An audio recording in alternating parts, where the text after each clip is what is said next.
Hello dear students, welcome you all in today's online lecture. Today we are going to continue the next point from our third lesson, that is life processes in living organism. Up to today we have completed first point, that is sexual reproduction in plants. Today we are going to see the second point, that is sexual reproduction in human being. Now see, reproductive system with specific organs develop in the body of man and woman due to XY chromosome in male and XX chromosome in female. In our body, means in male and female body, there is a reproductive system which is developed due to different reproductive organs. Okay, see, in this one today we are going to see the first point, that is human male reproductive system. आपण male reproductive system study करणार आहोत. तर पहा, male reproductive system consist of testes, various ducts and glands. Male reproductive सिस्टीममध्ये पहिले 3 महत्त्वाचे part असतात, testes, various ducts आणि ग्लँड्स. तर पहा, त्यातल्या ज्या टेस्टीज असतात, this testes are present in the scrotum outside the abdominal cavity. तर पहा, this one is the diagram for male reproductive system. If you see in this diagram, then see here there are testes. या testes आहेत आणि testes हा important part असतो male reproductive सिस्टीममधला, आणि testes हा या स्क्रॉटममध्ये प्रेझेंट असतात असं तुम्हाला सांगितलेलं आहे. Second point, testes contain numerous seminiferous tubules. तर या ज्या टेस्टीज असतात त्यामध्ये काय असतात, तर न्यूमरस म्हणजे खूप सेमिनिफिरस ट्युबुल्स प्रेझेंट असतात. Germinal epithelium present in the tubules divide by meiosis to produce sperms.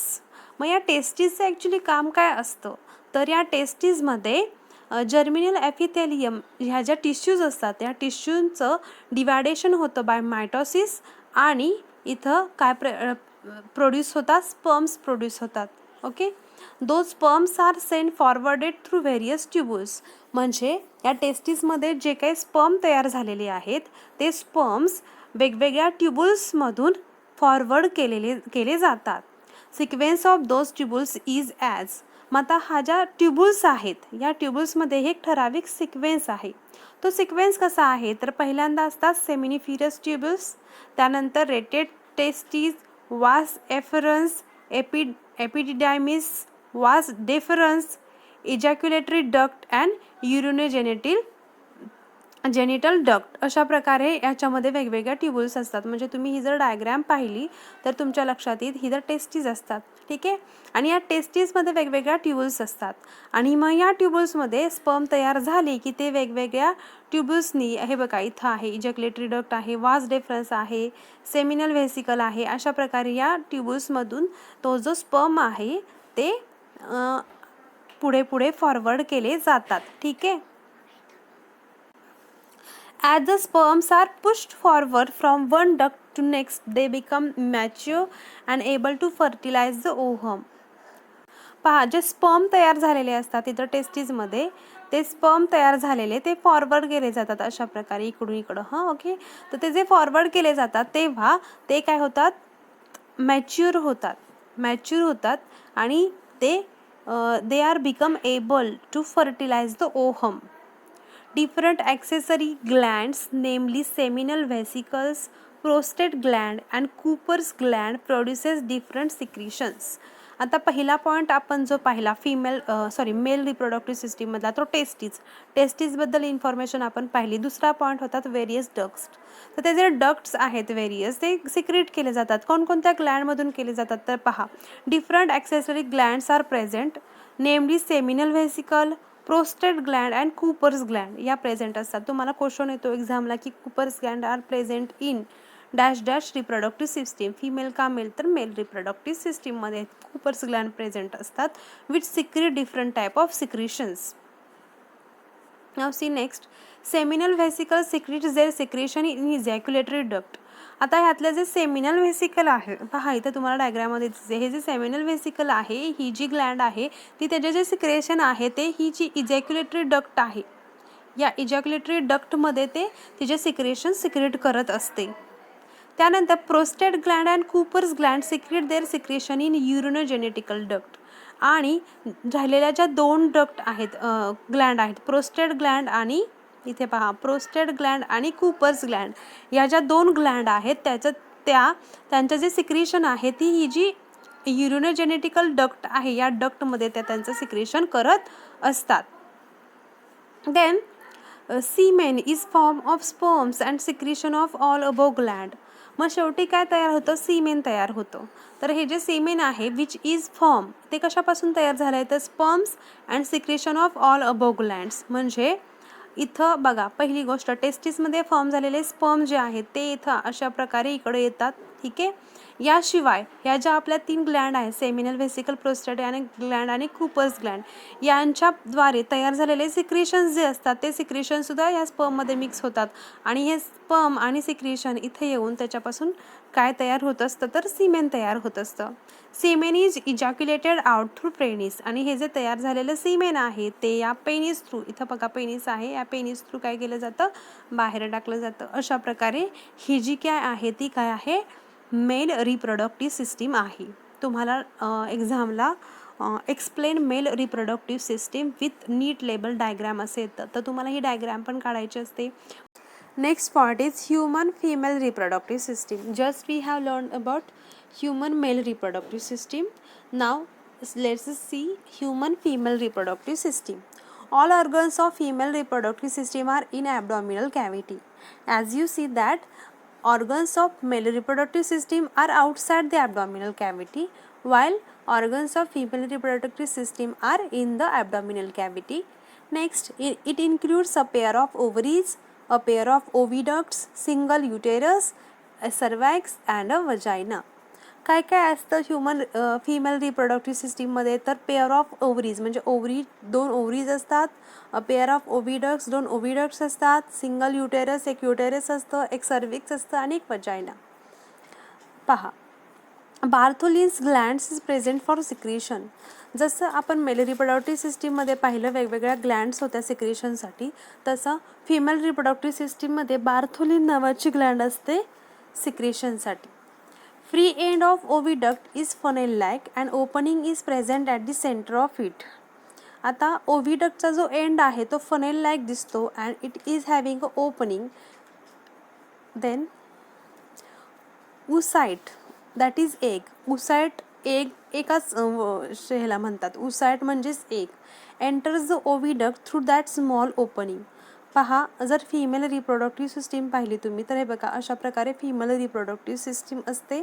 इथं ओव्हरी असते, ओव्हरी हे जे आहे ते ओव्हिडक्ट असते, हे युटेरस आहे आणि याला वजायना असं म्हणतात. ओके. आता या ओव्हरीमध्ये काय असतात? एग्स असतात. ठीक आहे. पहा, egg enter the oviduct through that small opening. म्हणजे ओव्हरीजमधून कुठं जाणार ते एग? तर ओव्हिडक्टमध्ये जाणार आहे. Every month and ovum is released in abdominal cavity alternately from each ovary. Ovary किती आहेत बघा? 2 ओव्हरीज असतात, इथं एक आणि इथं एक. काय होतं, पहिल्या महिन्यात या ओव्हरीमधून एग इकडे एंटर होतात, दुसऱ्या महिन्यात या ओव्हरीमधून एग एंटर होतात. अशा प्रकारे ओव्हिडक्टमधून एक एक एग इकडे एंटर होत राहतं. ओके. पहा, cilia are present on inner surface of oviduct. The cilia push the oocyte towards uterus. आता ठीक आहे, इथून एग जे तयार होणार आहे ते या ओव्हिडक्टमधून इकडे एंटर होणार आहे, पण ते येण्यासाठी या ओव्हिडक्टमध्ये सिलिया असा केसासारखा छोटा भाग प्रेझेंट असतो, which is useful to push that egg toward that uterus. Okay.